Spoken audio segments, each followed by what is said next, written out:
അപ്പോൾ നമ്മുടെ പാനലിൻ്റെ വർക്കിനുള്ള സാധനങ്ങളൊക്കെ എത്തിയിട്ടുണ്ട് കേട്ടോ. അപ്പോൾ എല്ലാം നമ്മൾ ഇറക്കി മുകളിലേക്ക് കയറ്റുകയാണ്. അപ്പോൾ പാനൽ നമ്മൾ കയറ്റിക്കൊണ്ടിരിക്കുകയാണ്.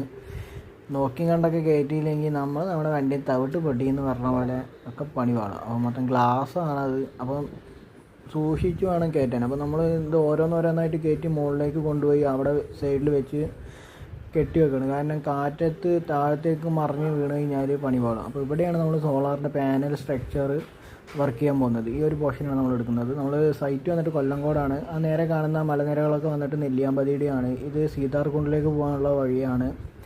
അപ്പോൾ അതിൻ്റെ അവിടെയാണ് നമ്മുടെ സൈറ്റ് വരുന്നത്. നമ്മൾ പൈപ്പ് കാര്യങ്ങളൊക്കെ കട്ട് ചെയ്ത് എല്ലാം പ്രൈമർ അടിച്ച് സെറ്റാക്കിയിട്ടാണ് മുകളിലേക്ക് വരുന്നത്. കാരണം മഴയും വെയിലും പെട്ടെന്ന് മാറി മാറി പെയ്യുന്നതുകൊണ്ട് നമുക്ക് മുകളിലേക്ക് വിശ്വസിച്ച് പെട്ടെന്ന് ടൂൾസൊക്കെ എടുത്ത് പോകാൻ പറ്റില്ല. അപ്പോൾ മഴ പെയ്ത് കഴിഞ്ഞാൽ നമുക്ക് എടുത്ത് ഓടാനുള്ള ഒരു ഗ്യാപ്പോ കാര്യങ്ങളൊന്നും കിട്ടുന്നില്ല. അതുകൊണ്ട് നമ്മളെല്ലാം താഴത്തുനിന്ന് കട്ട് ചെയ്ത് സെറ്റാക്കി പ്രൈമർ അടിച്ച് എല്ലാം